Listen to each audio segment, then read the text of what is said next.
তোমার কপালটা এমন খারাপ হইল কেন যে তোমারে কেউ ফিরাইতে চায় না, কেউ কেন বলে না যে রে আব্বা তুই না মুসলমানের ছেলে, তো তোরে যে কোনোদিন ফজরের নামাজে মসজিদে দেখলাম না, আরে তুই কেমনে রে মুসলমান, তোমারে যে কোনোদিন 5 ওয়াক্ত নামাজে দেখি না রে আব্বা। তোমাদের যার কপালে এরকম একটা বাক্য একজন মুরব্বী, একজন অভিভাবক, একজন মা বাবার এমন জোটে নাই যার কপালে, কারণটা কি?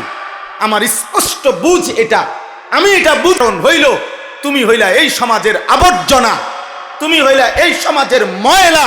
এই জন্য আবর্জনা কেউ ধরতে চায় না, আবর্জনা কেউ কাছে টানতে চায় না, আবর্জনা সবাই চায় ডাস্টবিনেই পড়ে থাক।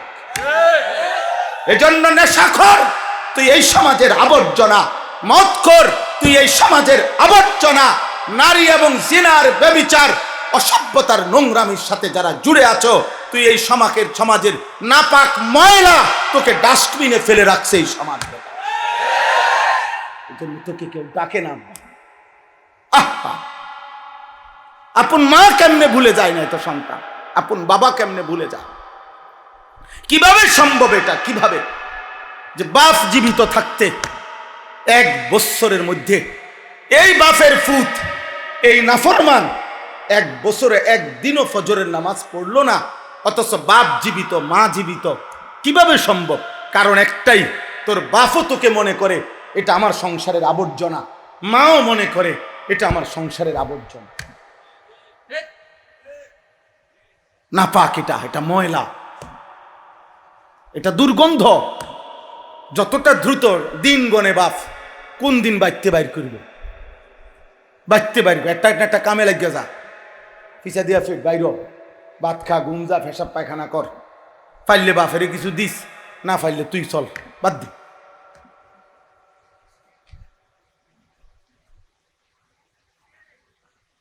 আফসুস। অথচ আমি উদাহরণ বলি, কয়েকটা উদাহরণ বলি, আপনারা বুঝবেন। ছেলের আব্বা তোমরাও শোনো। একজন নবী যিনি আমাদের পিতা ইব্রাহিম আলাইহিস সালাম, আমরা ওনার নাম জানি কিনা? কথা বলেন না। উনি আমাদের পিতা কিনা? হুয়া সাম্মাকুমুল মুসলিমিন। তাহলে আমাদের মুসলিম জাতির পিতা তিনি। ইব্রাহিম আলাইহিস সালামের কয়েকটা উদাহরণ আমি বলি, আপনারা আন্দাজ করবেন, সবাই বুঝবেন, দেখবেন। 1 নাম্বার, ইব্রাহিম আলাইহিস সালামকে আল্লাহ তাআলা জীবনে বারবার পরীক্ষা নিছেন। ওয়া ইদিবতালা ইব্রাহিমা রাব্বুহু বিকালিমাতিন ফাআতাম্মাহুন্না। আল্লাহ তাআলা ইব্রাহিম আলাইহিস সালামকে বারবার ঈমানের পরীক্ষা নিছেন, আল্লাহর ভালোবাসার পরীক্ষা নিছেন। তাফসীরের মধ্যে আছে কোন বর্ণনায় যে 30 বার, কোন বর্ণনায় আছে 70 বার, মোট 70 বার অথবা 30 বার আল্লাহ তাআলা ইব্রাহিম আলাইহিস সালামের পরীক্ষা নিছেন। প্রত্যেক পরীক্ষায় তিনি ফার্স্ট ক্লাস ফার্স্ট হয়েছেন, মানে গোল্ডেন A+ পাইছেন। ফাআতাম্মাহুন্না, শতভাগ পূর্ণ উত্তীর্ণ হয়েছেন। এরপরে খেয়াল করতেছেন আপনারা, এরপরে আল্লাহ বললেন ক্বালা ইন্নী জাইলুকা লিন্নাসি ইমামা। ইব্রাহিম, আমি তোমাকে এই সারা জীবনের পরীক্ষার বিনিময়ে তুমি যে সর্বোচ্চ ভালো ফলাফল করেছ, এর বরকতে গোটা বিশ্ব মানবতার, পৃথিবীর সমস্ত মানুষের জন্যে আমি তোমাকে ইমাম বানায় দিলাম। কি বানাইলাম? দেখেন, আল্লাহ তো এটা বললেন, সাথে সাথে ইব্রাহিম আলাইহিস সালাম আল্লাহকে বললেন ক্বালা ওয়া মিন যুররিয়াতি।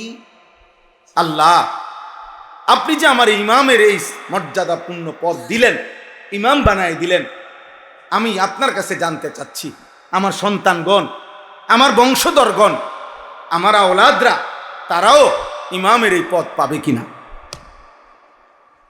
ইমামের এই পদ পাবে কিনা। কি লক্ষণীয় কি যে যখন নিজের জন্য আল্লাহ মূল্যায়ন করলেন উনাকে, উনি 1 মিনিটের জন্য সন্তানকে কি করে নাই, বলে নাই, সাথে সাথে জিজ্ঞেস করলেন ক্বালা ওয়া মিন যুররিয়াতি, সন্তানের জন্য ভাবলেন। আল্লাহ বললেন লা ইয়ানালু আহদিজ জালিমিন। ইব্রাহিম, হ্যাঁ, তোমার সন্তান বংশধরগণ ইমাম হবে এই শর্তে যে জুলুম করতে পারবে না, পাপ করতে পারবে না।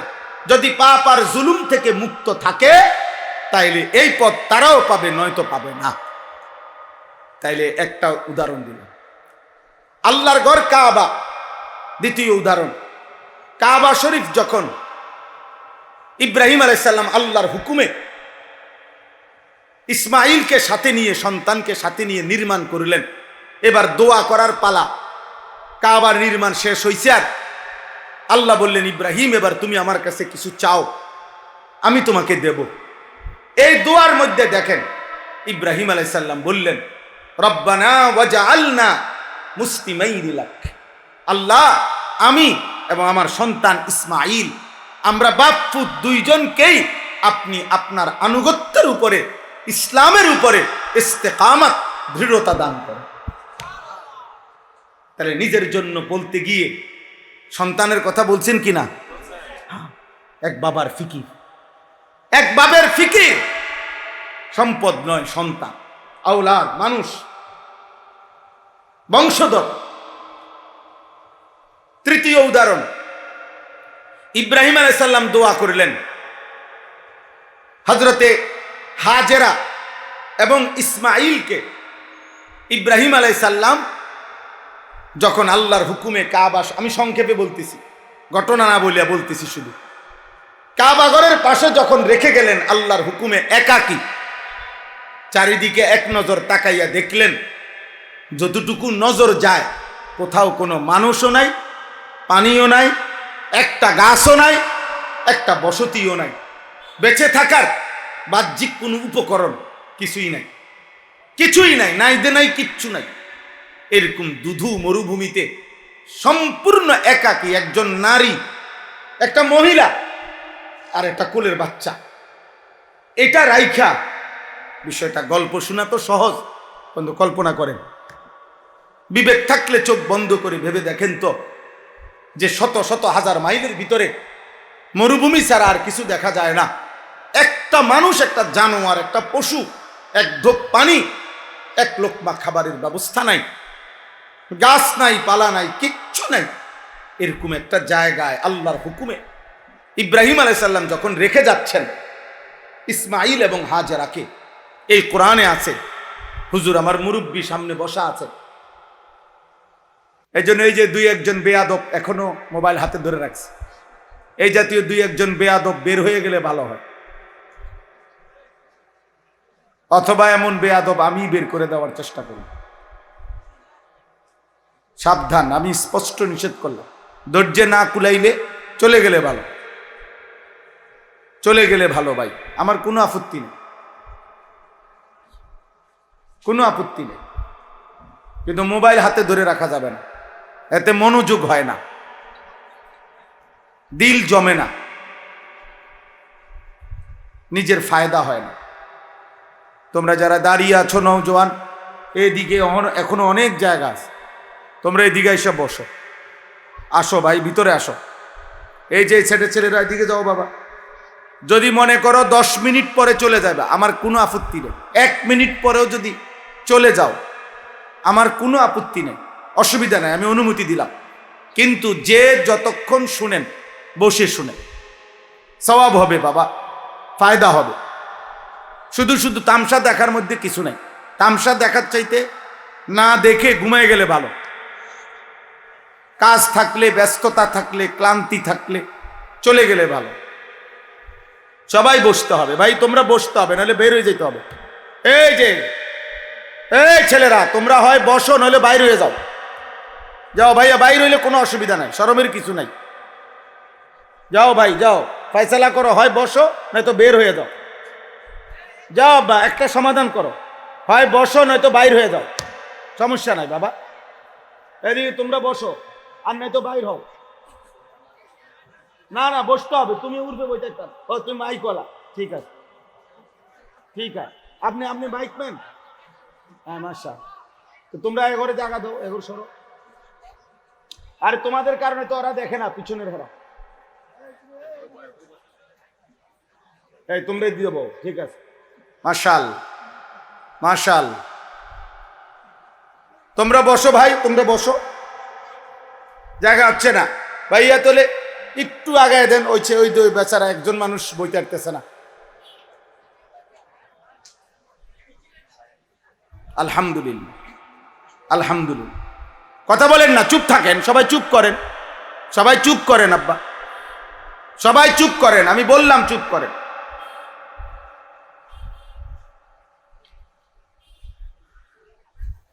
যেই বলুক, একেবারে আপনার মহল্লার হুজুরে বলুক আর যিনি বলুক, বয়স্ক মুরব্বী, জওয়ান হুজুর, জনপ্রিয়, অপরিচিত, এটা কোনো কথা না।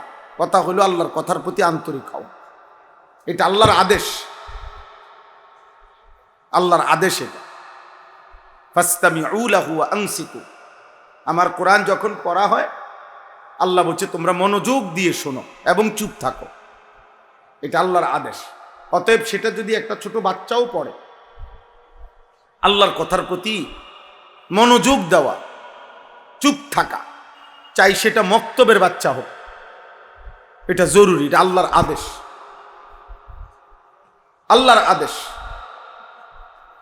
এই জন্য দোস্ত আমি অনুরোধ করলাম, সবাই মিলে আমরা মনোযোগ দিলে ভালো হবে। আল্লাহ আমাদেরকে তৌফিক দান করে। স্বেচ্ছাসেবক ভাই, মাহফিলের ইন্তেজামের সাথে যারা জুড়ে আছো, তোমরাও কষ্ট করে সাথীদেরকে, ছেলেদেরকে বসাইবার চেষ্টা করো, বুঝাইয়া বলো যে ভাই হুজুরে বসতে বলছে, আমার নাম দিয়েই বলেন, বসাইতে চেষ্টা করে। বসা এটা আল্লাহর কথা শুনবার ক্ষেত্রে আদব।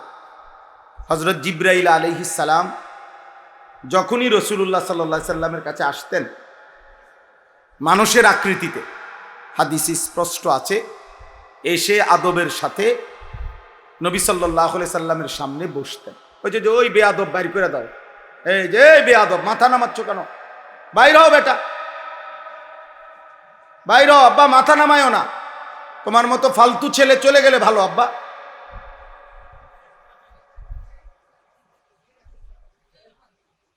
হ্যাঁ, তো এই জন্য বললাম যে জিবরাইল আলাইহিস সালাম এসে বসতেন মানুষের আকৃতিতে, যখন আসতেন নবী সাল্লাল্লাহু আলাইহি ওয়াসাল্লামের সামনে বসতেন, বসে শুনতেন, বসে বলতেন, এটা আদব আল্লাহর কথা শুনবার ক্ষেত্রে। জুতা খুলে আদবের সাথে বসা বহুত জরুরি। কোরআন সুন্নাহর ইলমের সাথে আদব জরুরি, একেবারেই বাধ্যতামূলক জরুরি। হাদিসের মধ্যে আছে, আল্লামানি রব্বি ফা আহসানা তালিমি ওয়া আদ্দাবানি রব্বি ফা আহসানা তা'দীবি। নবীজি বলেন সাল্লাল্লাহু আলাইহি ওয়াসাল্লাম, আল্লাহ তাআলা আমাকে, নিজে আল্লাহ সর্বোত্তম ইলম শিখিয়েছেন এবং আল্লাহই আমাকে সর্বোত্তম আদব শিখিয়েছেন। তাহলে আল্লাহ নবী সাল্লাল্লাহু আলাইহি সাল্লামকে ইলমও শিখাইছেন, আবার আল্লাহ নবী সাল্লাল্লাহু আলাইহি সাল্লামকে আদবও শিখাইছেন, উভয়টাই শিখাইছেন। এই জন্য এটা জরুরি আমাদের জন্য।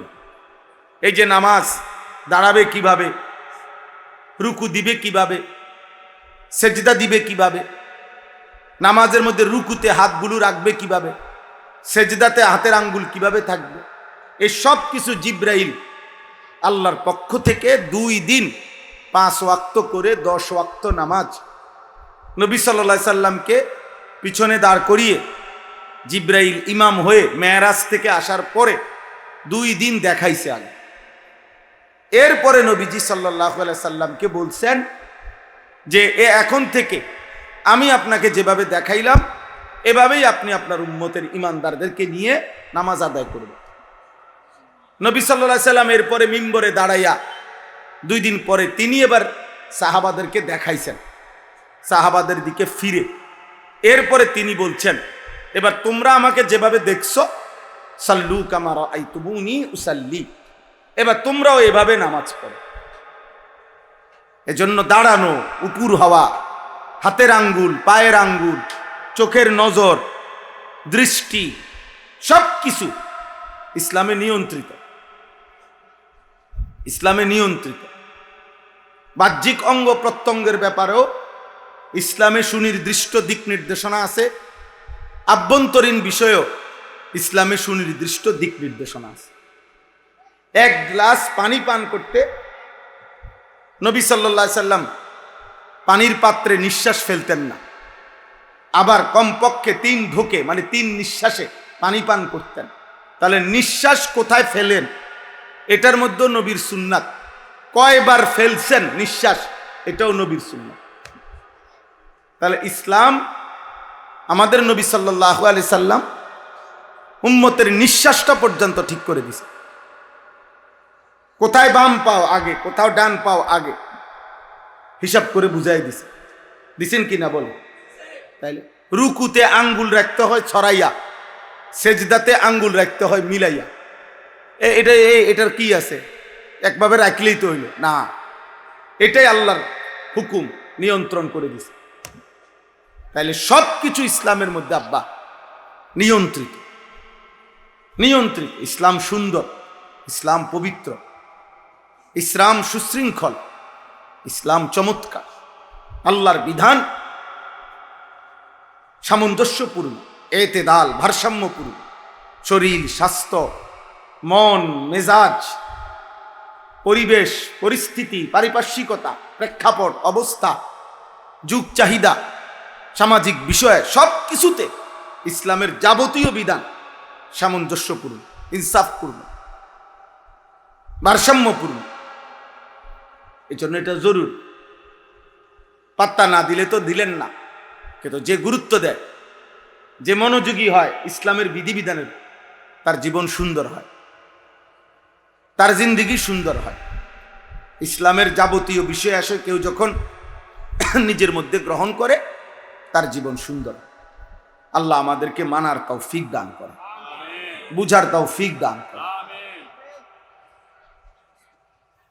আলহামদুলিল্লাহ আলহামদুলিল্লাহ নাহমাদুহু ওয়া নাস্তাঈনুহু ওয়া নাস্তাগফিরুহু ওয়া নু'মিনু বিহি ওয়া নাতাওয়াক্কালু আলাইহি ওয়া নাউযু বিল্লাহি মিন শুরুরি আনফুসিনা ওয়া মিন সাইয়্যিআতি আ'মালিনা মান ইয়াহদিহিল্লাহু ফালা মুদিল্লা লাহু ومن يضلله فلا هادي له ونشهد أن لا إله إلا الله وحده لا شريك له ونشهد أن سيدنا وحبيبنا ومولانا محمدا عبده ورسوله أما بعد فأعوذ بالله من الشيطان الرجيم بسم الله الرحمن الرحيم من كان يريد الحياة الدنيا وزينتها نوفي إليهم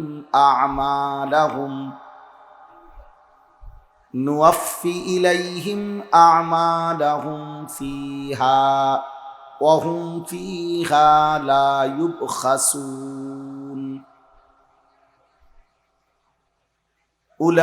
أولئك الذين ليس لهم في الآخرة إلا النار وحبط ما صنعوا فيها وباطل ما كانوا يعملون صدق الله مولانا العظيم وقال نبينا صلى الله عليه وسلم إنما الأعمال بالنيات وإنما لامرئ ما نوى فمن كانت هجرته إلى دنيا يصيبها أو امرأة يتزوجها فهجرته إلى ما هاجر إليه اللهم صل على محمد وعلى آل محمد كما صليت على إبراهيم وعلى آل إبراهيم إنك حميد مجيد اللهم بارك على محمد وعلى آل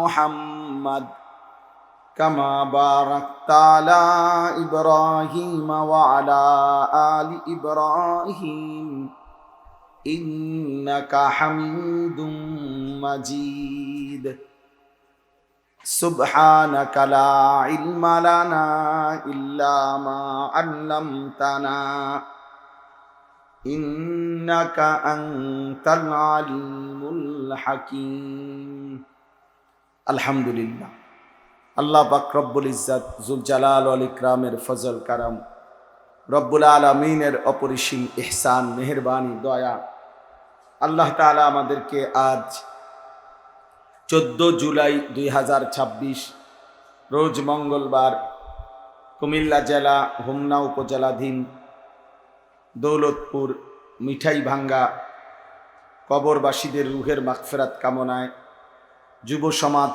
ও প্রবাসীদের উদ্যোগে আজকের এই মুতাবাররাক প্রথম বার্ষিক ওয়াজ ও দোয়ার মাহফিলে অনেক শ্রদ্ধাভাজন হযরত ওলামায়ে কেরামের উপস্থিতিতে আল্লাহ তাআলাই আমাদেরকে আসবার বসবার আল্লাহর জন্যই জমা হওয়ার তৌফিক দান করেছেন আলহামদুলিল্লাহ। সবার কাছে বিনীত অনুরোধ 40-50 মিনিট সময় আন্তরিকতার সাথে মনোযোগ দিয়ে আবারও বলতেছি আল্লাহর কথা শুনতে চেষ্টা করেন, বুঝতে চেষ্টা করেন। যুবক ভাই, তোমরাও গরমে কষ্ট হইল অল্প একটু সময়ের জন্য উঠাউঠি করো, কিছুটা কষ্ট হবে। আল্লাহ পাকের কি পরিমাণ ফজল ও কারম যে, গতকালকেও আকাশের পরিস্থিতি কেমন ছিল, আজ কেমন, সবই মালিকের ফয়সালা। আলহামদুলিল্লাহ আলহামদুলিল্লাহ। এই জন্য আল্লাহ তাআলার দয়া এটা, আল্লাহ তাআলার ফজল, আল্লাহ তাআলার কারাম এটা। ব্যক্তিগতভাবে আমি মাহফিলগুলোতে এই একটা প্রথম, এইটাও একটা অনেক বড় মুজাহাদা হয়। ঘন্টাখানিক সময় মোবাইল না টিপ্পা বসে থাকা অনেক যুবকের জন্য কঠিন, খুব কষ্ট হয়ে যায়। এই আসতেই 5-10 মিনিট পরে কিছু ছেলে অল্প কিছু মানে আর কুলাইতে পারে না। ইবলিস শয়তান আর কোনোভাবেই পরে বসতে দেয় না, কারণ তার জন্য মরে যাওয়া সহজ। কিন্তু 10 মিনিট মোবাইল ছাড়া থাকা অনেক যুবকের জন্য কঠিন। গুনাহ, আল্লাহর নাফরমানি অনেককে এমন অন্ধ বানায় দিছে, এমন শক্ত পাষাণ বানায় দিছে, এটা কঠিন।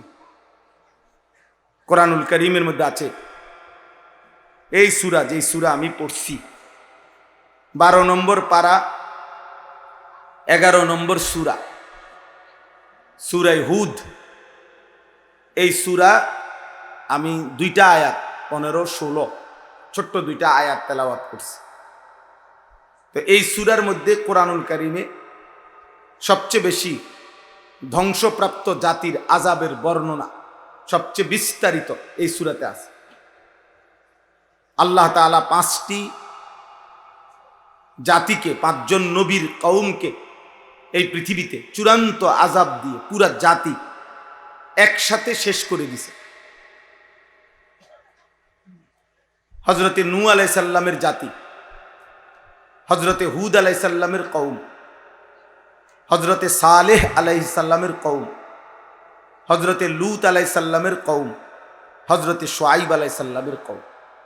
এই 5 জন, নূহ, হুদ, সালেহ, লূত, শুআয়ব আলাইহিমুস সালাম, এই 5 জন নবীর কওম। নবীগণ তাদের সর্বোচ্চ শক্তি দিয়ে, সবটুকু সাধ্য দিয়ে মানুষদেরকে আল্লাহর নাফরমানি থেকে ফিরাইতে চাইছে, কিন্তু কোনোভাবেই সংখ্যাগরিষ্ঠ জাতি আল্লাহর দিকে ফিরে নাই, গুনাহ ছাড়ে নাই।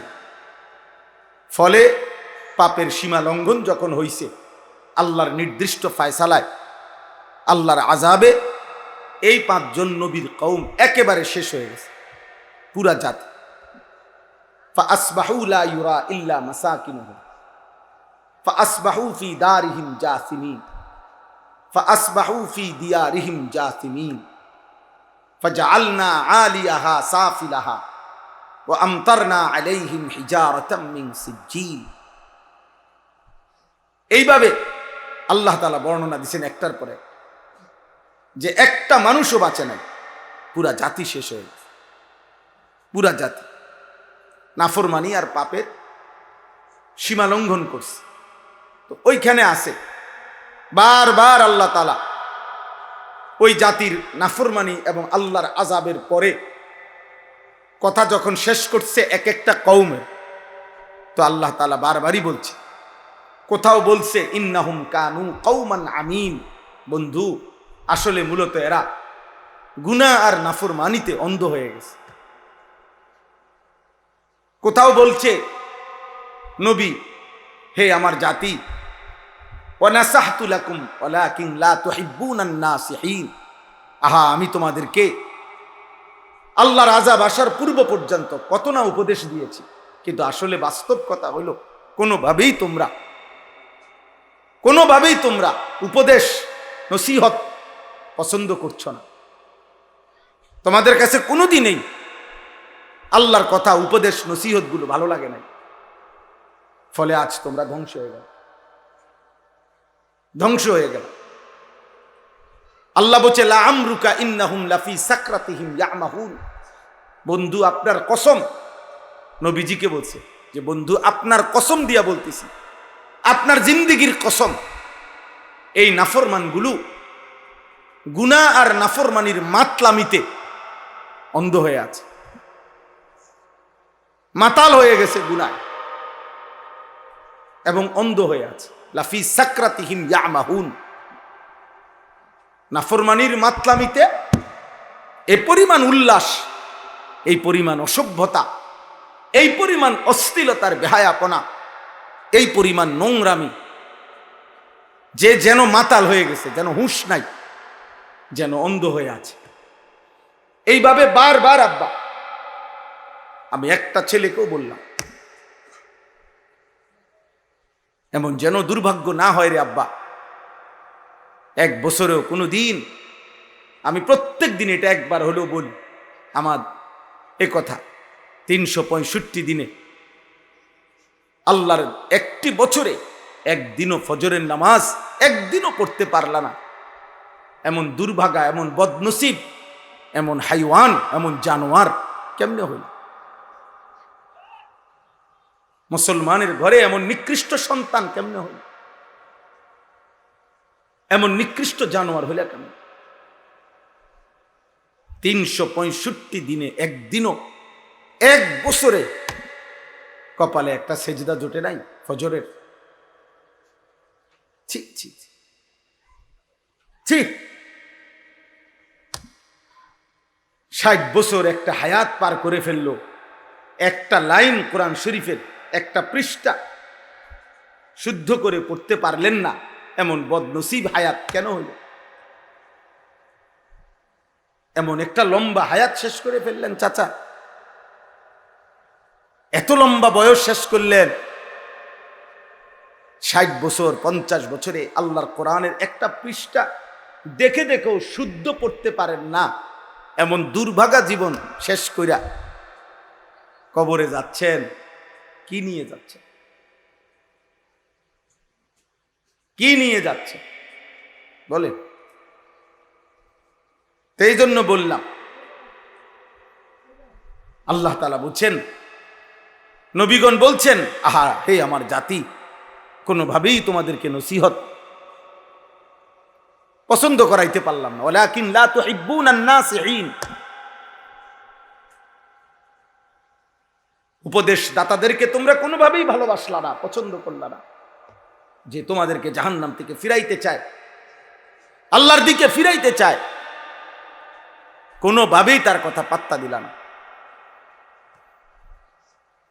এই জন্য দোস্ত, বাবা, ভাই আমার, বন্ধু আমার, এটা জরুরি বিষয়। কলিজা যেন এমন না হয়, হৃদয় যেন এমন শক্ত পাষাণ পাথর না হয় যে কোনোভাবেই দিল নড়ে না। সামান্যতম বিবেক নড়ে না, এমন পাষাণ হইও না আল্লাহর দোহাই। এ পরিমাণ গুনাহ করো না যে দিল আর কোনো দিন তোমার আখিরাত মনে করায় না, আর কোনো দিন কবর মনে করায় না। আজকে যেখানে মাগরিব বাদ বয়ান করছি আমরা, একটা খোলা মাঠে, ছোটখাটো মাঠ, বয়ান শেষে আমরা ওইখানে এশার নামাজ পড়ছি।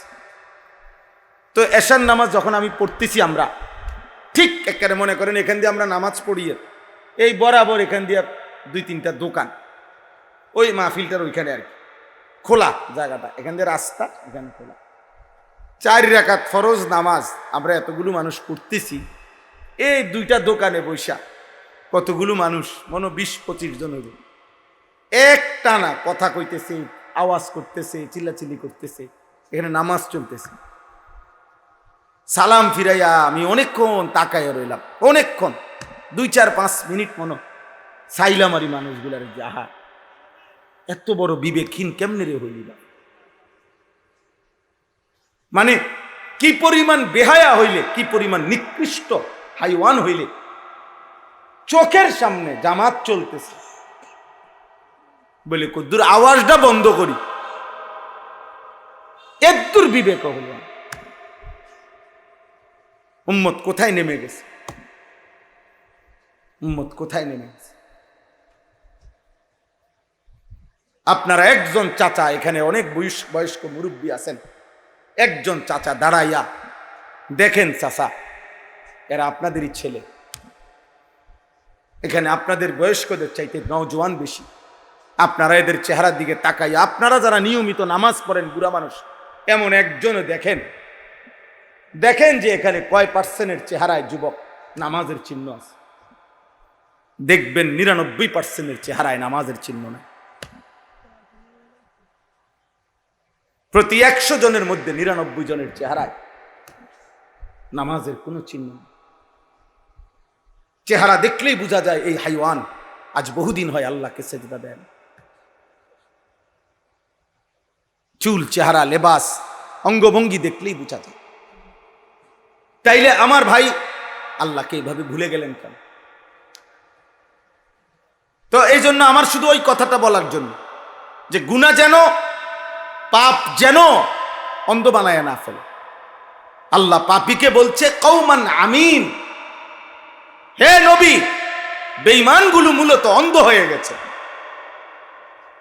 কোথাও বলছে হে নবী কসম, আল্লাহ কসম দিছে বেটা, নাফরমান যেন মাতাল হয়ে গেছে, অন্ধ হয়ে গেছে। নাফরমানকে আল্লাহ মাতাল বলছে।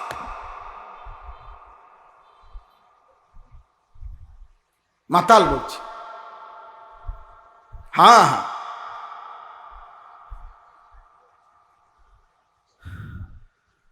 এজন্য আমরা প্রত্যেকে, আমরা মুসলমান, আমরা ইমানদার, আমাদেরকে এইভাবে আল্লাহ ভুলে যাওয়া দিনের পর দিন, বছরের পর বছর উচিত না, কোনোভাবেই উচিত না। আমি অনুরোধ করলাম, কোনো একটা ছেলে যদি বুঝে থাকো, আমার আব্বা তুমি ভাইব, আমি হুজুর প্রত্যেক দিন ভাবি এটা, যে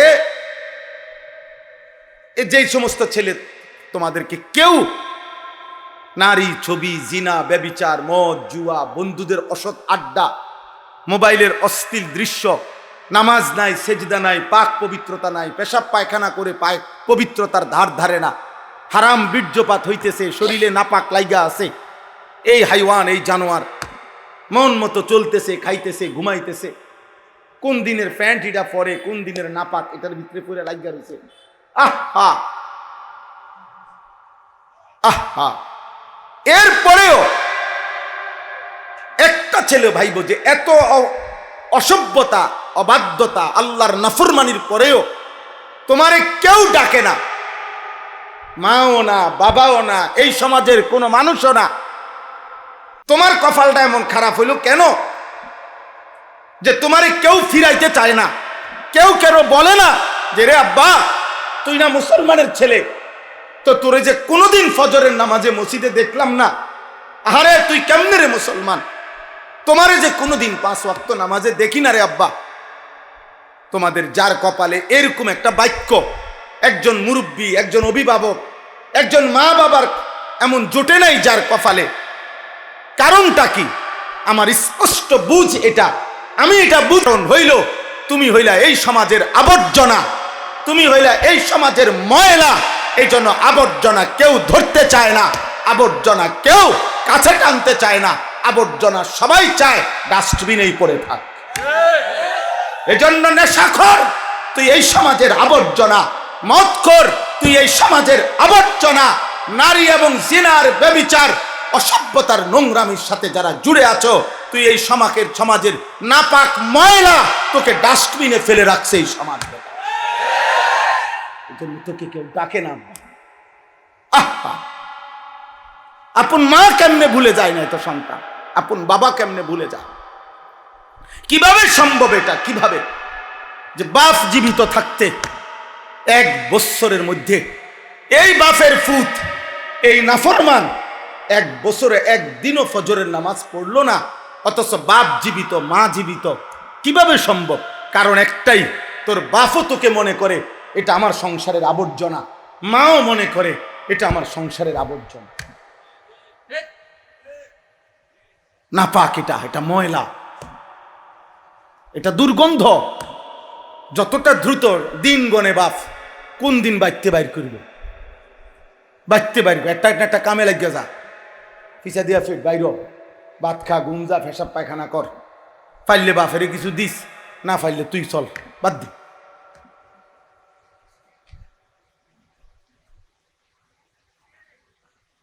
আফসুস। অথচ আমি উদাহরণ বলি, কয়েকটা উদাহরণ বলি আপনারা বুঝবেন। ছেলের আব্বা তোমরাও শোনো।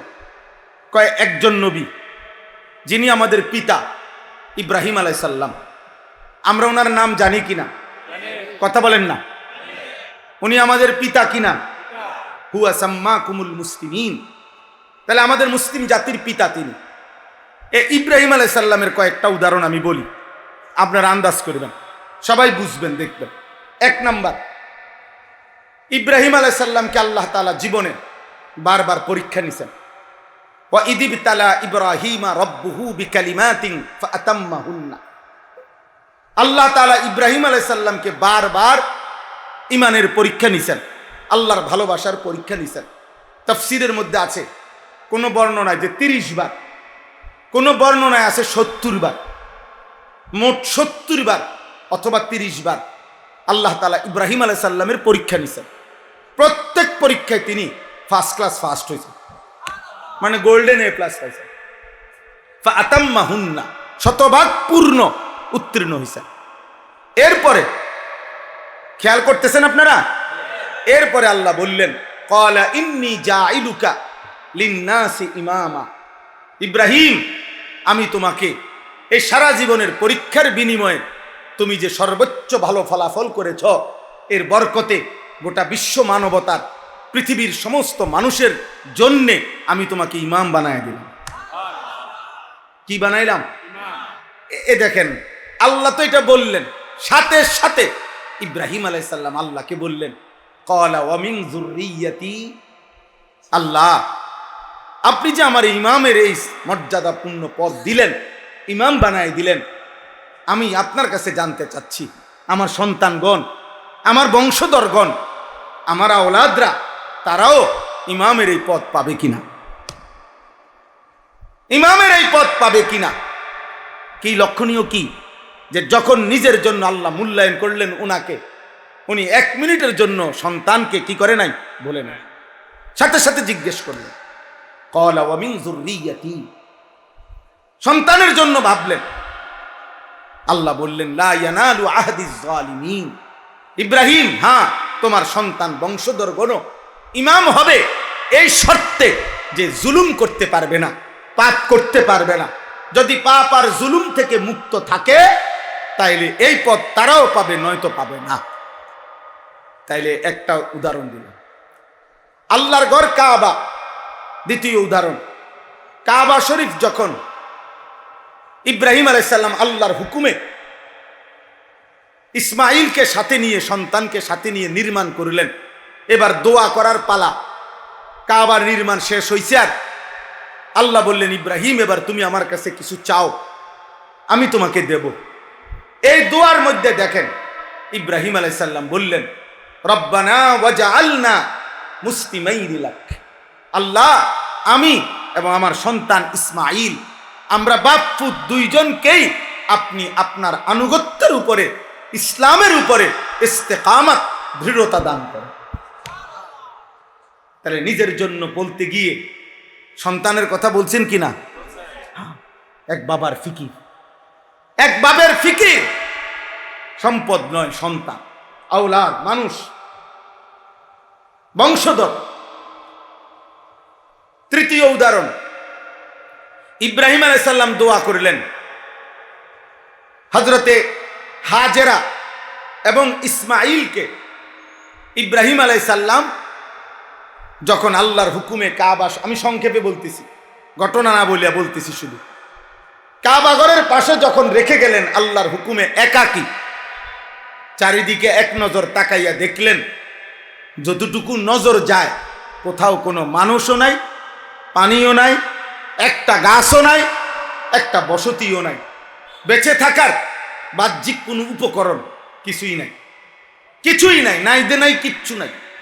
এরকম দুধু মরুভূমিতে সম্পূর্ণ একাকী একজন নারী, একটা মহিলা আর একটা কোলের বাচ্চা, এটা রাইখা, বিষয়টা গল্প শোনা তো সহজ, কিন্তু কল্পনা করেন, বিবেক থাকলে চোখ বন্ধ করে ভেবে দেখেন তো, যে শত শত হাজার মাইলের ভিতরে মরুভূমি ছাড়া আর কিছু দেখা যায় না, একটা মানুষ, একটা জানোয়ার, একটা পশু, এক ঢোক পানি, এক লোকমা খাবারের ব্যবস্থা নাই, গাছ নাই, পালা নাই, কিচ্ছু নাই, এরকম একটা জায়গায় আল্লাহর হুকুমে ইব্রাহিম আলাইহিস সালাম যখন রেখে যাচ্ছেন ইসমাইল এবং হাজেরাকে, এই কোরআনে আছে, হুজুর আমার মুরব্বী সামনে বসা আছে,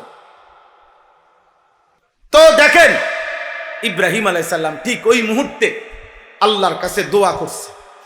দোয়া করতে গিয়ে বলছে, আল্লাহ, চারিদিকে মরুভূমি, গাছপালা, তরুলতাহীন জায়গায় আমি আমার স্ত্রী সন্তানকে রেখে গেলাম, আপনার কাছে আমার চাওয়া, রব্বানা লিয়ুকিমুস সালাহ, আল্লাহ আমার স্ত্রী সন্তান যেন মৃত্যু পর্যন্ত নামাজ আদায় করে।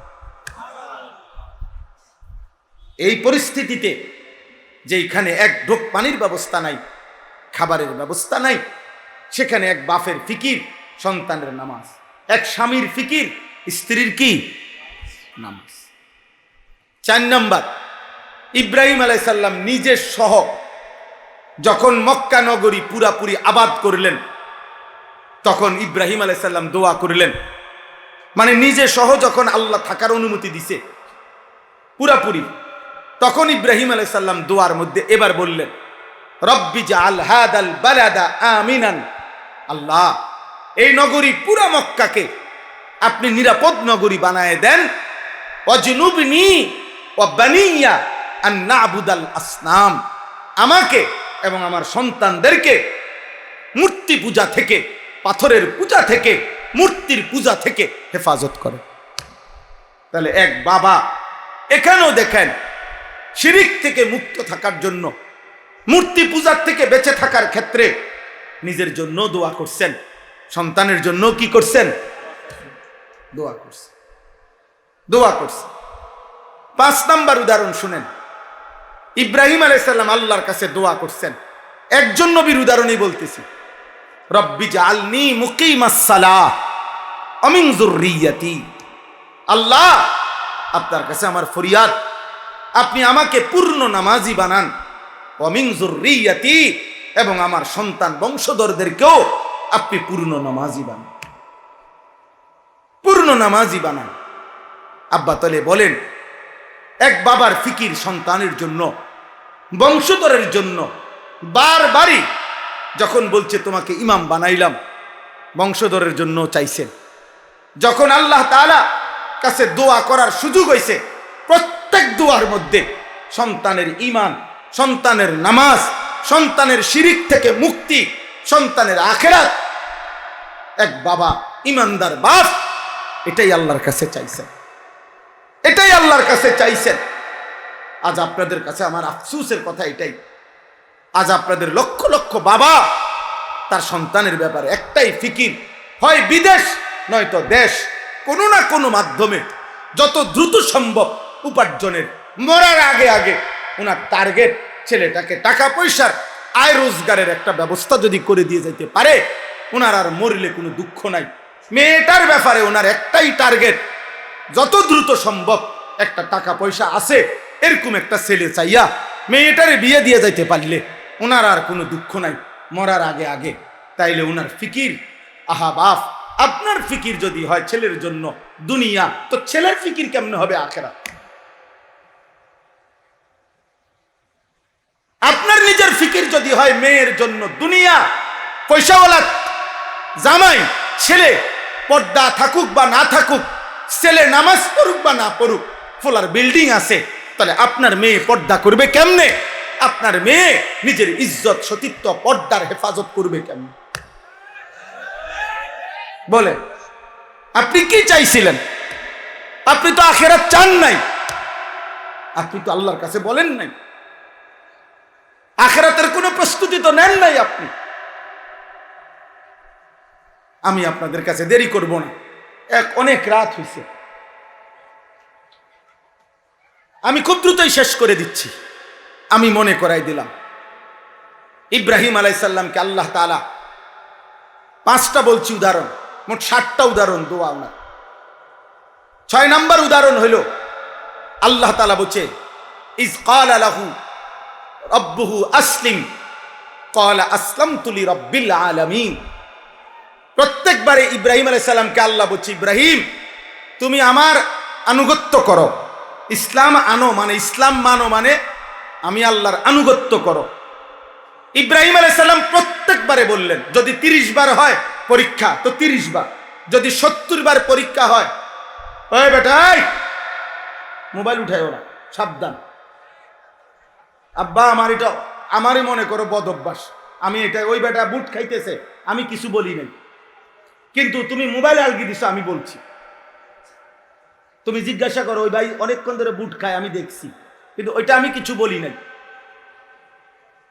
কিন্তু মোবাইল আলগি দাও আমি মানতে পারি না। আমার কতলা একজন শুনবে দরকার হইল, কিন্তু গাফেল মানুষ আমি তারে বলবো না। কথা বোঝেন নাই আমার? বলুক বাইরে কথা বলুক, চিন্তা করুন, আহা সবাই শুনবে এটা জরুরি না, আমার নজরের মানুষ আমার কাছে আমানত। কথা বোঝেন নাই আপনারা? মানে চোখের সামনে আমার যে কয়েকজন শ্রোতা, এরাই আমার আল্লাহর পক্ষ থেকে আমার কাছে আমানত। আপনাদের সময়ের হেফাজত করা, আপনাদেরকে কিছু বলা, এটা আমার জিম্মাদারি, কিন্তু বাইরে যে তারে আমার জিম্মাদারি না। কথা বুঝেন নাই এখন? এই জন্য আমি বাহিরে চিল্লা খেতে চিল্লা নাচ হোক। এই দিন আমি গত বৃহস্পতিবার, বিশ্বাস করেন আপনাদের সত্য কথা বলি, ঢাকা যাত্রাবাড়িতে একটা মাদ্রাসা, 7 তলা ভবন আর কি, একটা মার্কেট বিল্ডিং এর 6 তলা এবং 7 তলা, এই 2 তলা হলো মাদ্রাসা, 2 তলা এবং 3 তলা হলো কমিউনিটি সেন্টার। ওই দিন আমি এই গত বৃহস্পতিবারে রাত্রে এই 7 তলায় ওলামায়ে কেরামের সাথে দ্বীনি মুজাকারা কথাবার্তা বলতেছিলাম রাত্রে, প্রায় 12:30 থেকে 2টা পর্যন্ত, রাত 2টা, এই 2 ঘন্টার কাছাকাছি হবে, 12টা 2টা পর্যন্ত। এই 2 ঘন্টায় আমরা এখানে কথা বলছি, দ্বীনি আলোচনা করছি, ওই 2 তলা এবং 3 তলায় কমিউনিটি সেন্টারে। এই পুরাটা টাইম ফুল সাউন্ডে ডেকসেট বাঁধছে এবং নর্তকী নাচছে। কারে কসম খোদা, আমি মাওলানা সাহেবরে বলছি, মাওলানা 1 সেকেন্ডের জন্য আপনি টেনশন করেন না, এটাই দুনিয়া, এই আলো অন্ধকার মিলে দুনিয়া, এর জন্য এটা দুনিয়া। এখানে আলো আছে, অন্ধকার আছে, এখানে রোদ আছে, বৃষ্টি আছে, এখানে রাত হয়, দিন হয়, এখানে সূর্য ওঠে, চাঁদ ওঠে, এখানে সৎ থাকে, অসৎ থাকে, এখানে চরিত্রবান আছে, চরিত্রহীন আছে। এই একই ঢাকা, একই বিল্ডিং এর অসংখ্য ঢাকা শহরে বিল্ডিং আছে, কোন বিল্ডিং এর মধ্যে একই বিল্ডিং এ কোথাও হয়তো নাচ গান হইতেছে কোনো তালায়, আবার কোন তালায় তালেব এলেম আল্লাহর কোরআনের হিফজ করতেছে। এই আসমানের ফয়সালা, কোনো সমস্যা নাই আব্বা। সবাই শুনতে হবে জরুরি না, সবাই চিৎকার দিতে হবে, স্লোগান দিতে হবে জরুরি না। এটা কোনো নির্বাচনের প্রার্থী না, এটা কোনো জনসমর্থন যাচাই করা না, জনসমর্থন যাচাই করা না। আল্লাহর জন্য বলা, আল্লাহর জন্য বলা, আল্লাহর জন্য বলা। তো বলতেছিলাম ইব্রাহিম আলাইহিস সালামকে আল্লাহ বললেন, ইব্রাহিম আসলিম, তুমি আমার আনুগত্য করো। যদি 30 বার বলে থাকে 30 বারই বলছে, যদি 70 বার পরীক্ষা নেয় তো 70 বারই ইব্রাহিম বলছে আসলাম তু, বিনা প্রশ্নে আমি আপনার আনুগত্য করলাম। আসলিম মানে হইল ইসলাম, মূলত বলা হয় শর্তহীন, যুক্তিহীন, তর্কহীন আল্লাহর কথা রাসূলের কথা নিশ্চিন্তে মেনে নেওয়া, এটারে মূলত বলে ইসলাম। এশকাল করিলে, আপত্তি করিলে আর ইসলাম হয় না। আর কি হয় না? এই জন্য কোরআনুল কারীমের মধ্যে আল্লাহ বলছে, দেখো মিনার প্রান্তরে ইব্রাহিম প্রশ্নহীন সন্তানকে জবাই করতে রেডি। ইসমাইল প্রশ্ন ছাড়া নিজে জবাই হইতে রেডি। একজন জবাই করতে প্রস্তুত, আরেকজন জবাই হতে প্রস্তুত। এই প্রেক্ষাপটটাকে, ওই মুহূর্তটাকে আল্লাহ কোরআনে বলছে ফালাম্মা আসলামা, যখন বাপ পুত আমার আনুগত্য করলো। তাহলে বোঝা গেল ইসলাম তখন হয় শর্তহীন, প্রশ্নহীন, যখন আনুগত্য হয়। ইসমাইল সেদিন যেই আনুগত্য দেখাইছে ওই সময় হয় ইসলাম। ইব্রাহিম যেই আনুগত্য দেখাইছে কোরবানির মুহূর্তে, ওইটাই ইসলাম। ওই পর্যন্ত পৌঁছা পর্যন্ত আমিও মেহনত করা দরকার, আপনিও মেহনত করা দরকার। মেহনত করা, যে আমার মালিকের ফয়সালার সামনে আমার কোনো কথা নাই, আমার কোনো কথা নাই, আমার কোনো কথা। হযরত আয়েশা রাদিয়াল্লাহু তাআলা আনহাকে এক মহিলা জিজ্ঞেস করছে নবীজির জামানায়, যে আম্মা জান, আমরা মহিলাদের যখন মাসিক ঋতুস্রাব হয়, তো রমজান মাসে যদি হয় রোজাও ছেড়ে দিতে হয়, নামাজও ছেড়ে দিতে হয়, কিন্তু রোজা পুনরায় কাজা করতে হয়, নামাজ কোনো সময় কাজা করতে হয় না। এমন কেন?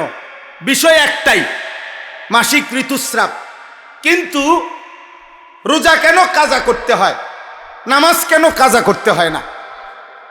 তখন আম্মা জান আয়েশা রাদিয়াল্লাহু তাআলা আনহা কোনো যুক্তি না দেখাইয়া তিনি শব্দ শুধু বলছে হাকাদা আমারা রাসূলুল্লাহ সাল্লাল্লাহু আলাইহি ওয়াসাল্লাম।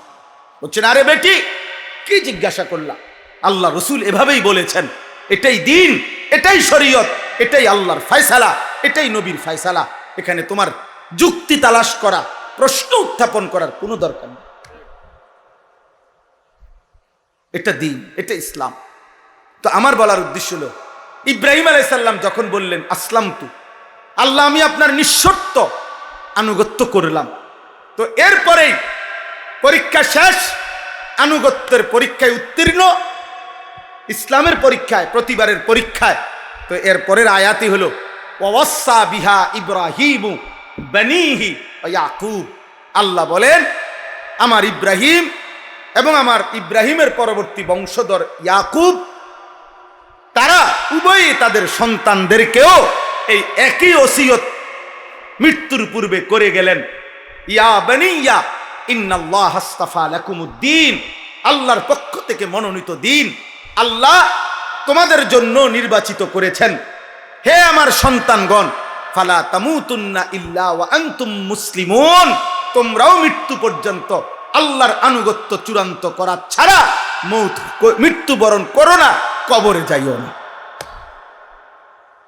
ফালা তামুতুন্না, এজন্য বাবা কিংবা ছেলে, মা কিংবা মেয়ে, প্রত্যেকের জীবনে এই ব্যক্তি এবং পরিবার, এতটুকুর মধ্যে আমাদের ঈমান ইসলামের চর্চা, ফিকির, চেষ্টা, খোদার কসম, এটা আমাদের দায়িত্ব। একজন বাবা, আপনারা যারা বাবা, এখানে দুই শ্রেণী মানুষ। এক শ্রেণী অভিভাবক, কোনো না কোনোভাবে আপনি অভিভাবক, হয় স্বামী, নয় বাবা, নয় দাদা, নয় চাচা, নয় নানা, নয় মামা, নয় ফুফা, নয় বড় ভাই, নয় দুলা ভাই, একটা না একটা কিছু আপনি। তাহলে আপনার অধীনে কেউ না কেউ আছে। আরেক শ্রেণী হলো তোমরা যারা কোনোভাবেই এখন দায়িত্বশীল না, বরং অবিবাহিত। তোমরা এখন কিশোর, যুবক, নওজোয়ান, অবিবাহিত ছেলে। তাহলে উভয় শ্রেণীর জন্য কথা হইল, ইসলাম তোমরা যারা অবিবাহিত সিঙ্গেল, তোমার নিজের জন্য বাধ্যতামূলক। আর আপনারা যারা অভিভাবক, আমি আপনি, আমাদের জন্য আমার নিজের ঈমান ইসলাম এবং আমার স্ত্রী সন্তানের ঈমান ইসলামের শতভাগ জিম্মাদারি, মৃত্যু পর্যন্ত, একেবারে রুহু যাওয়া পর্যন্ত যেই ওয়াক্তের নামাজ আমি আদায় করা আমার দায়িত্ব, আমার বংশধরকে বলা চেষ্টা করা ওইটাও আমার দায়িত্ব। এই জন্য নবী সাল্লাল্লাহু আলাইহি সাল্লাম শেষ ওয়াক্ত নামাজও আদায় করছেন, আর জোহরের ওয়াক্ত হয় নাই, ফজরের নামাজ আদায় করে জোহরের ওয়াক্ত হওয়ার পূর্ব মুহূর্তে আল্লাহ নবী সাল্লাল্লাহু আলাইহি সাল্লাম ইন্তেকাল করছেন। কিন্তু যাওয়ার সময় আম্মা জান আয়েশাকে বলছেন, আমার উম্মতকে বইল আমি যাচ্ছি আমার মালিকের কাছে, আর তুমি আয়েশার মাধ্যমে আমার উম্মতকে বলে গেলাম আসসালাত আসসালাত। আমার উম্মতরে বইল যে তোমাদের নবী শেষবারের মতো বলে গেছে নামাজ নামাজ, শেষবারের মতো। যদি ভালোবাসো কাউকে, নবীকে, তাহলে আখিরি ওসিয়ত নবীর, ভুলো না নামাজ, নামাজ ভুলো না। এই জন্য বাব্বা এটা জিম্মাদারি, এটা জিম্মাদারি। আপনাদের কাছে যে আয়াত দুইটা পড়ছি, এই দুইটা আয়াতের মূল মাকসাদ এটাই। এক নাম্বার হলো, একজন মুমিন হিসাবে আমরা কোনোভাবেই কোনো গুনাহ পাপ করা আমাদের জন্য সমীচীন না। গুনার বদলায় পাপ করলে না দুনিয়াতে কোনো কিছু পাবেন, না আখেরাতে কিছু পাবেন। এই হলো প্রথম কথা। গুনাহের কারণে দুনিয়াও কিছু মিলে না, দুনিয়াও কিছু মিলে না। গুনাহের কারণে আখেরাতও মিলে না। ওয়া ইন্নাল ফুজুরা ইয়াহদি ইলান নার। আল্লাহর নবী সাল্লাল্লাহু আলাইহি সাল্লাম হাদিসে বলছেন, গুনাহ আর পাপ যদি তওবা না করে, যদি ছেড়ে না দেয়, যদি ফিরে না আসে গুনাহ থেকে, আর আল্লাহ যদি মাফ না করে, আল্লাহর কসম নবী বলছে প্রত্যেক গুনার ঠিকানা, গন্তব্য জাহান্নাম। প্রত্যেক গুনার গন্তব্য কি? জাহান্নাম, জাহান্নাম, জাহান্নাম, জাহান্নাম। এজন্য মনে রাখবেন, মনে রাখবেন, হারামের মাধ্যমেও কেউর উপার্জন বাড়ে না, বরং উপার্জন প্রত্যেকের খোদার কসম ওইটুকুই হয় যেইটুকু আসমান জমিন সৃষ্টির 50,000 বছর আগে আল্লাহ তাআলা বান্দার জন্য লৌহে মাহফুজে তাকদীরের মধ্যে লিখে রাখছেন। আমি হুজুর সামনে আছে, উনি শাইখুল হাদিস, আমার মুরব্বী আলেমে দ্বীন, আমনে ওনার জিগাইনি।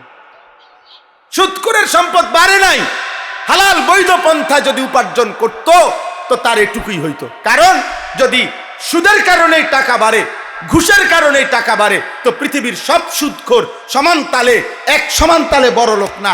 পৃথিবীর সব ঘুষখোর এক তালে বড় লোক না।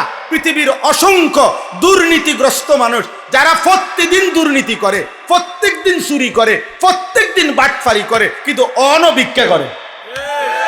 হাতে ভিক্ষা করে। তুই আজ 30 বছর ধরে সিটারি করস, তুই বড় লোক হস না? কেন বলেন না? বুঝেন নাই হিসাবটা? তাহলে বুঝা গেল কি, উপার্জন ভিন্ন ভিন্ন, উপার্জন প্রত্যেকের ভিন্ন ভিন্ন। এক ইউনিভার্সিটিতে পড়লে বেতন সমান হয় না, এক কলেজে পড়লে বেতন সমান হয় না, এক স্ট্যান্ডে সিএনজি চালাইলে ইনকাম সমান হয় না, এক বাজারে মুদি দোকান দিলে ইনকাম সমান হয় না। আমরা হুজুর, আমার মাদ্রাসার পাশে আরেক মাওলানা সাহেব আছে, আমাদের ঘনিষ্ঠ বন্ধু মানুষ, মাওলানা মুফাজ্জল ভাই। তো উনি খুব ভালো মানুষ, মজা করে একদিন বলতেছে, আনিস ভাই, আনতা তো সবাই বইয়ায়, সব দিক মাছ ঢোকে না। আনতা বুঝেননি? মাছ মাছ যে ঢোকে এর মধ্যে, ক্ষেতের মাঝখান দিয়ে দেয় আগে আনতা। আপনারা কি করেন? আনতা। তো আনতা তো ফাতে অনেকেই, কিন্তু সব আনতাত কি ওঠে না? মাছ ওঠে না, মাছ ওঠে না।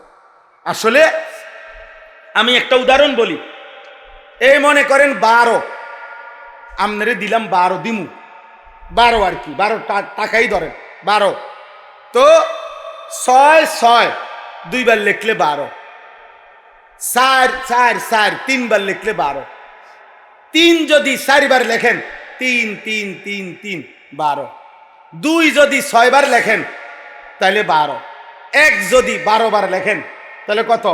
12। এই বিষয়টা হইল এই, টাকা হইল 12,000।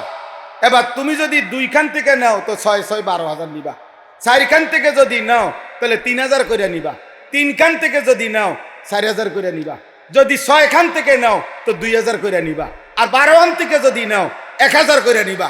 টাকা হইল 12,000। তো 7 আসমানের উপরে আল্লাহ তাআলা ফয়সালা করে রাখছে টাকা 30,000, নিচে আপনি যত দান্দায় বাই করেন সব দান্দার ফলাফল 30 আইবে।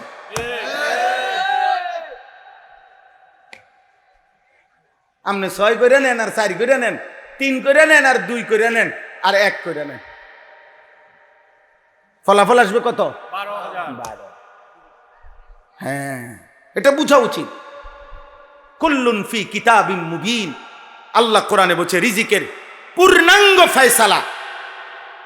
ওয়া মিন দাব্বাতিন ফিল আরদি ইল্লা আলাল্লাহি রিজকুহা ওয়া ইয়ালামু মুস্তাকাররাহা ওয়া মুস্তাওদাআহা কুল্লুন ফি কিতাবিম মুবিন।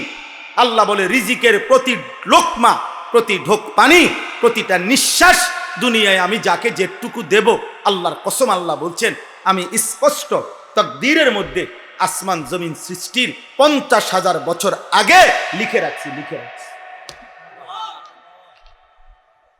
রাখছি। বাড়াইতে পারতা না, কমাইতে পারতা না। ইন্নার রিজকা লা ইয়াতলুবুল আবদা কামা ইয়াতলুবু আজালাহু। নবীজি বলেন সাল্লাল্লাহু আলাইহি ওয়াসাল্লাম, মৃত্যু যেমন কাউকে খুঁজে নেয়, আল্লাহ নবী বলেন কসম রিজিকও এভাবে বান্দাকে খুঁজে নেয়। মৃত্যুকে যেমন ডাকতে হয় না, মৃত্যু নিজেই খুঁজে নেয়, রিজিকও ঠিক তেমনি ভাবে খুঁজে নেয়। আমার ছোট মেয়ে আছে 4.5 বছর বয়স, এ কয়দিন টানা আজকে 10-15 দিন রূপালি আম, না রূপালি আম হয় দুপুরে নয়তো রাত্রে গেলে প্রায় সজাগ থাকে আমার মেয়ে। তো আমরা বাপ জি এক লগে মা আম খাই প্রতিদিন, 2-4টা বা 2-3টা আম। এখন এইটা কাইটটা টুকরা টুকরা করিলে এ আমার জি বন্টন করে, আবার বড়া যেটা আমের ওই বন্টন করে, এটা আমার আব্বু এটা আমনের। কিন্তু খাইতে সময় প্রায় সময় আমার বাগের টহে না। তো ইনসাফে হইলো তুমি বাগ করলা, এটা আমার এটা তোমার, এখন তোমারটা খাইয়ে সেটা তাড়াতাড়ি আবার আমার এটাও নেয়। তাই আমি বুঝলাম, মাঝে মাঝে হাসি আর বলি বিবির কাছে যে আমার আসমানওয়ালার রিজিকের ফয়সালা এটা। মালিক যেন বলে জানিস তোমার জি বন্টন করলেও হইতো না, তুমি বন্টন করলেও হইতো না, আমি আসমানে আমি রব্বুল আলামিন যেভাবে বন্টন করেছি সেভাবেই।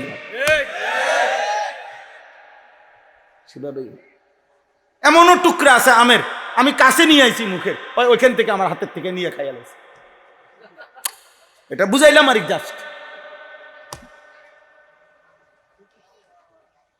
তাহলে রিজিক কোথায়? আসমানে। আসমান, রিজিক আসমান।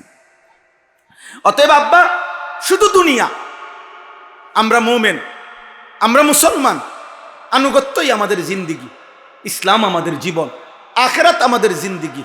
আমরা মরব এটাই আমাদের নিশ্চিত বিশ্বাস। আমাদেরকে আল্লাহর মুখোমুখি হইতে হবে, এটা আমাদের ইয়াকিন। আমাদের মিজানের পাল্লায় আমাদের আমল ওজন হবে, এটা আমাদের ইয়াকিন। আল্লাহর মুখোমুখি আমল নামা নিয়ে আমাদেরকে দাঁড়াইতে হবে, এটা আমাদের ইয়াকিন। ফুলসিরাত আমাদেরকে পার হইতে হবে, এটা আমাদের ইয়াকিন। আমাদেরকে জান্নাত বা জাহান্নামে যেতে হবে, এটা আমাদের ইয়াকিন। জান্নাতে গেলে চিরস্থায়ী, জাহান্নামে গেলেও চিরস্থায়ী। আব্বা এই সত্য, এই স্পষ্ট। এত হাজার এত লাখো আম্বিয়া আজকে 1000 বছর ধরে এই বক্তব্য, 1450 বছর ধরে কোরআনের এই কথাগুলো, এত আউলিয়া, এত পীর, এত বুজুর্গ, এত উলামা, এত মুহাদ্দিসিন, এত সাহাবা, এত তাবিঈন, আদম থেকে নবী পর্যন্ত সাল্লাল্লাহু আলাইহি সাল্লাম, 1.25 লাখ আম্বিয়ার বক্তব্য, এত কিছুর পরে এত বক্তব্য, এত আহ্বান, তাওরাত, জবুর, ইনজিল, কোরআন, এত আসমানি কিতাবের বক্তব্যের পরে আখিরাত মিথ্যা হইতে পারে না। অতএব দোস্ত, তুমি ভুলে গেলে আল্লাহ তোমারে ছাড়বে না। তুমি মনে করো না। তোমরা যে কয়জন ছেলে গরমে কষ্ট করছো আব্বা, আমি অনুরোধ করি আল্লাহকে ছেড়ে দিও না, আল্লাহকে ভুলো না। ভুল করছো আব্বা, ভুল করছো। ধরে নাও বাপ কোনোদিন বলে নাই, কিন্তু আল্লাহ ছাড়বে না। ধরে নাও মা কোনোদিন ধরে নাই, কিন্তু খোদার কসম আল্লাহ ছাড়বে না। নাফরমান সন্তান তোর একটা একটা সেজদা ছেড়ে দেওয়ার কারণে তোরে হাজার লক্ষ বছর জাহান্নামের আগুনে পুড়তে হবে রে আব্বা। তুই মরে যাবি বাপ, তুই কষ্ট পাবি রে বাপ। এমন আগুনে পুড়বি যে আগুন তোরে তাকাদু তামাইয়াজু মিনাল গাইজ কোরআনে আছে। অর্থ হইল মানুষ যেমন বলে রাগে ফাইটা যায়। তাফসীর ইবনে কাসিরের মধ্যে লেখছে এক ডেকচি পানিতে যদি এক ডেকচি পানি মনে করেন 1 কেজি চাউলের ভাত রান্তারত, এরকম এক ডেকচি পানিতে 1 কেজি চাউলের ভাত রান্নার জন্য যে পরিমাণ পানি দিলে 1 কেজি চাউলের ভাত রাঁধতে পারবো, এতটুকু পানি উতরাইতে উতরাইতে একেবারে টকবক করতেছে, চুলা তখনও চলতেছে, পানিও সর্বোচ্চ উতরাইছে। এই অবস্থায় যদি 1 কেজি চাউল না দিয়া যদি ওই 1 কেজির পাতিলের মধ্যে 4টা চাউল 10টা চাউল দেয়, গুন্না গুন্না কল্পনা করেন তো আব্বা, নিচে পুরা আগুন জ্বলতেছে আর চুলার পানিটাও টকবগে গরম হয়ে গেছে। এই সময়ে এই 10টা চাউল 4টা চাউল কি পরিমাণ ঘুরবে আগুনটার গরমটার মধ্যে। আল্লাহর কসম, আল্লাহ তাআলা বলছেন, তাফসীরে লিখছে এই আয়াতের অর্থ হলো এটা, জাহান্নামীকে যখন জাহান্নামে ফেলা হবে, জাহান্নামের এই তীব্র আগুন একটা সেকেন্ডের মধ্যে পুরা জাহান্নামে তার শরীরটাকে রেজা রেজা করে পুরা জাহান্নামে ছিটায় ফেলবে।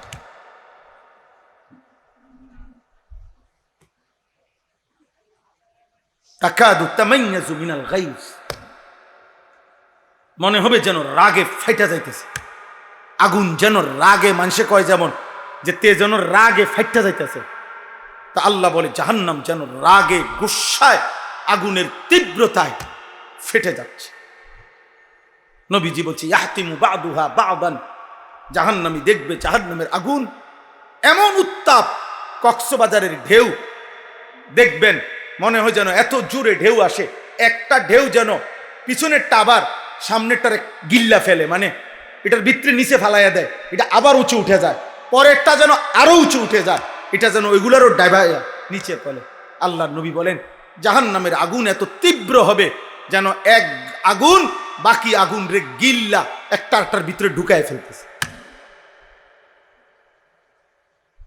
প্রিয় সন্তান, প্রিয় বাপ, আল্লাহকে ভুলবেন না। বিল্ডিং দিয়ে কি করবেন? আমি কয়েকদিন বলছি, এই কোরবানির আগে আমি এক ভদ্রলোকের বাড়িতে গেছি। ভদ্রলোকের দোতলা বিল্ডিং এর নিচতলায় উনি থাকে, আর দোতলাও আমি দেখছি। দেখতে গিয়ে ওনার দোতলার এক পাশে একটা রুম একটু অন্ধকার অন্ধকার, আলো কম। আমি বললাম আঙ্কেল এখানে কি? বলছে হুজুর আমি এই দোতলার এই কোনায় কয়টা ছাগল ফালি, ছাগল। তখন আমি হাসতে হাসতে বললাম আঙ্কেল আল্লাহ পাকের কি মেহেরবানি কুদরত দেখেন, আল্লাহ যারে ইজ্জত দেয়, হ্যাঁ তো ছাগল রে আল্লাহ ইজ্জত দিছে, দোতলাত উঠাই দিছে, আল্লাহ মানুষেরে নিচতলাত রাখছে। আল্লাহর দাম, আল্লাহ যারে চাইছে সম্মান দিছে দোতলাত, তাহলে ছাগলও দোতলায় থাকে। এজন্য বিল্ডিং আহামরি কিচ্ছু না, দালান কিছু না, আখেরাত মূল। কি মূল বলেন না? তাহলে এই জন্য বললাম মন্দ কাজে, গুনার কাজ মোমেন করতে পারে না, দুনিয়াও না আখেরাতও না। গুনাহ দিয়ে পায়খানা দিয়ে দুনিয়ারও কিছু পরিষ্কার হয় না, আখেরাতের কিছু পবিত্র হবে না।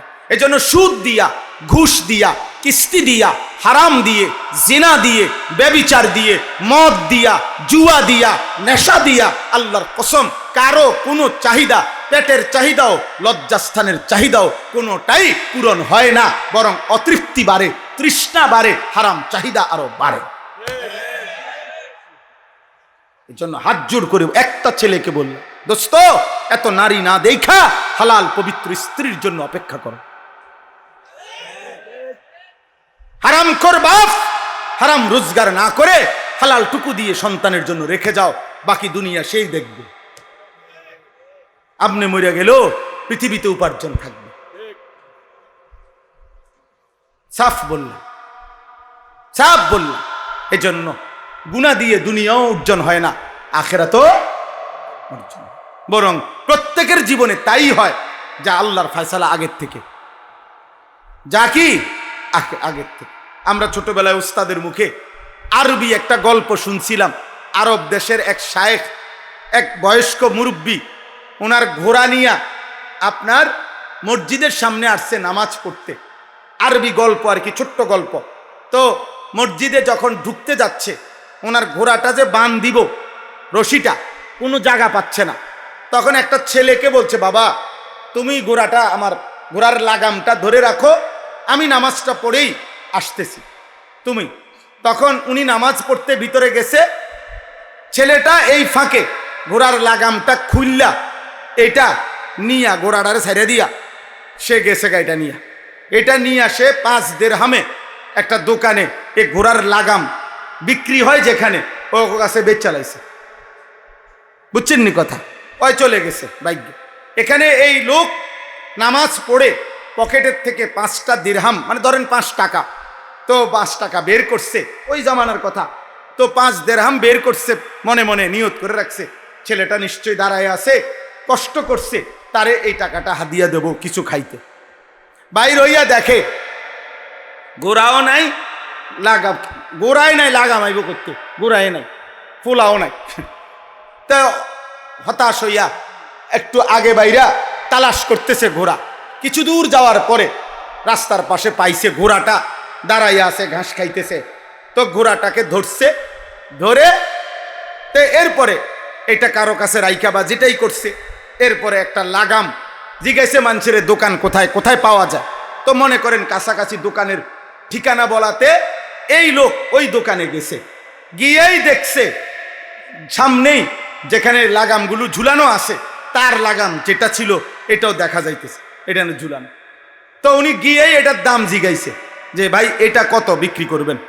কয় যে দেখেন আপনার সাথে আমি 900 বলার কিছু নাই, আমার একটা ছেলে আমার কাছে এটা বিক্রি করতে আসছে কিছুক্ষণ আগে, আমি 5 দিরহাম দিয়া এটা কিনছি, আপনি আমাকে ওই মূল্য দিয়েই নিতে পারেন। তো উনি 5 দিরহাম দিয়া এটা কিন্না তখন তিনি এই কথাটা বলছেন। মানে আমরা ছোটবেলায় ওস্তাদের মুখে নসিহত হিসাবে এটা শুনছি যে ওই বৃদ্ধ নামাজি ব্যক্তিটা বলছে, হায় বাচ্চা, আহা বাবা, এই 5টি দিরহাম তো হালাল ভাবে আমি তোমার জন্য রেডি করছিলাম, তুমি কেন হারাম ভাবে নিলে? বুঝেন নাই কথাটা? উনি তো তারে এই 5 টাকাই দিত, কিন্তু এবারের কাছ থেকে নিলে এটা কি হইতো? কিন্তু এখন যেমনি নিচ্ছে এটা কি হইছে? তাহলে টাকা সমানই, টাকা কি সমান। এই জন্য ধনী বলেন আর গরিব বলেন, সম্পদশালী বলেন আর সম্পদহীন বলেন, এটা আল্লাহর ফয়সালার ভিত্তিতে হয়, আল্লাহর ফয়সালার ভিত্তিতে হয়। এটা কোরআনের আয়াত, ইন্না রাব্বি ইয়াবসুতুর রিজকা লিমান ইয়াশাউ ওয়া ইয়াকদির। আল্লাহ যাকে চায় রিজিক বেশি দেয়, আল্লাহ যাকে চায় রিজিক কম দেয়। হযরতে উসমান নাম শুনছেন? নবীজির সাহাবী, কথা বলে না? এক যুদ্ধে শুধু তাবুকের যুদ্ধে হযরত উসমান একাই আল্লাহর রাস্তায় 600 উট দান করছে। আজ থেকে 1450 বছর আগে যিনি 600 উট দান করে এক যুদ্ধে, সেই উমর আরে উসমান সারা জীবন দান করছে কি পরিমাণ, আর সেই উসমানের সম্পদ ছিল কি পরিমাণ। হযরত আব্দুর রহমান ইবনে আউফ রাদিয়াল্লাহু তাআলা আনহু মদিনার বাজারে এক দাঁড়ানোতে একদিন 100 উট রসদ বোঝাই, মাল বোঝাই 100 উট এক দাঁড়ানো দাঁড়াইয়া আল্লাহর রাস্তায় সাদাকা করছে, দান করছে। ওনার ব্যবসা কত বড় ছিল। আচ্ছা, তার বিপরীতে দেখেন হযরত আবু হুরায়রা, নাম শুনছেন না? নবীজির সাহাবী কিনা? বহুদিন, অসংখ্য দিন এমন গেছে যে তিনি মসজিদে নববীর বারান্দার মধ্যে উপর হইয়া পইরা কাঁপতেন, এমনে মৃগী রুগী, খিচুনি রুগীর মতো কাঁপতেন সারা শরীর। তো সাহাবারা এভাবে ধরতো, ওনারে পাও টিপতো, হাত পাও টিপ্পা দিত যে আহা আবু হুরায়রার খিচুনি, আবু হুরায়রার খিচুনি উঠছে, এটা বলতো ওনারা। তো হাদিসে স্পষ্ট আছে, হযরত আবু হুরায়রা চোখের পানি ফেলতেন আর বলতেন, আল্লাহি মা বি ইল্লাল জু', আল্লাহর কসম সাহাবীরা, আমার মির্গি রোগ না, খিচুড়ি না, আমার পেটের ক্ষুধায় আমি এমন কাঁদতেছি। ডায়াবেটিস রোগী দেখেন, খানা দেরি হইলে তার শরীর কাঁপা শুরু হয়। কথা বুঝছেন না? ক্ষুধার কষ্টে উনি বলতেছেন আমি কাঁপতেছি। তাহলে ইনিও সাহাবী, যিনি এমন দারিদ্র ছিলেন যে ক্ষুধার কষ্টে কাঁপতেছে। উনিও সাহাবী, যিনি এমন সম্পদশালী ছিলেন যে এক যুদ্ধে 600 উট দান করছে। তো বোঝা গেল ওসমানকে সম্পদ বেশি যিনি দিছেন তিনিও আল্লাহ, আর আবু হুরায়রাকে যিনি সম্পদ দেন নাই তিনি আল্লাহ। বুঝেন নাই কথা? দোস্ত, আমার কথা শেষ, কষ্ট দিলাম, আপনাদেরকে অনুরোধ করলাম এই কথাটাই এখানে। শুধুমাত্র দুনিয়া ভালো কাজ করেও আপনি যদি দুনিয়ার সুনাম সুখ্যাতি, দুনিয়ার প্রভাব প্রতিপত্তি, দুনিয়ার কোনো সৌন্দর্য, দুনিয়ার বড় বাড়ি, বড় গাড়ি, বড় নেতা, বড় দানশীল, বড় কিছু মনে করবে, এজন্য ভালো কাজও যদি দুনিয়ার উদ্দেশ্যে করেন, তাইলে আল্লাহ তাআলা বলেন যেটুকু নির্ধারিত দুনিয়া ওইটুকু আমি দুনিয়া তোমারে পূর্ণ দেব, তবে ওয়াদা দিলাম আখিরাতে জাহান্নাম ছাড়া আর কিছু দেব না। এই খাস কর, এইটাই আয়াত। মান কানা ইউরিদুল হায়াতাদ দুনিয়া ওয়া জিনাতাহা, আল্লাহ তাআলা বলেন পুরা জিন্দেগি যে কেবল দুনিয়ার জীবনটাই চেয়েছে, ওয়া জিনাতাহা, দুনিয়ার সৌন্দর্য, দুনিয়ার বাড়ি, দুনিয়ার গাড়ি, দুনিয়ার নারী, দুনিয়ার ক্ষমতা, দুনিয়ার প্রভাব, দুনিয়ার প্রতিপত্তি, ভালো কাজও করছে দুনিয়ার আশায়, মন্দ কাজও করছে দুনিয়ার আশায়। নুওয়াফি ইলাইহিম আমালাহুম, আল্লাহ বলেন নুওয়াফি ইলাইহিম আমালাহুম ফিহা অহুম ফিহা লা ইউবখাসুন, আমি আল্লাহ যেটুকু তাকদীরে লিখে রাখছি ওইটুকু পূর্ণ দুনিয়া আমি তাকে দুনিয়াতেই দেব, কমাবো না, গুনার বিনিময়ে না, ওই ভালো কাজগুলোর বিনিময়ে আমি তাকে দুনিয়া দেব। তবে উলাইকাল্লাযীনা লাইসা লাহুম ফিল আখিরাতি ইল্লান নার, কিন্তু ওই নাফরমানদের জন্য আখিরাতে থাকবে না আগুন ছাড়া আর কিছু। ওয়া হাবিতা মা সানাউ ফিহা ওয়া বাতিলুম মা কানু ইয়ামালুন, আল্লাহ বলেন মন্দ যা করেছে সেটাও তাদের বাদ গেছে, আর উত্তম যা করেছে তাও বাদ গেছে। মন্দ তো এমনি বাদ, বুঝেন নাই? গুনাহগুলো তো কি এমনিই জাহান্নামের কারণ, আর নেক কাজগুলোও ভালো কর্মগুলোও ইখলাস না থাকার কারণে, নিয়ত না থাকার কারণে, আখিরাত সন্তুষ্টি না থাকার কারণে, আল্লাহর সন্তুষ্টি না থাকার কারণে এগুলোও বাদ, এগুলোও বাতিল।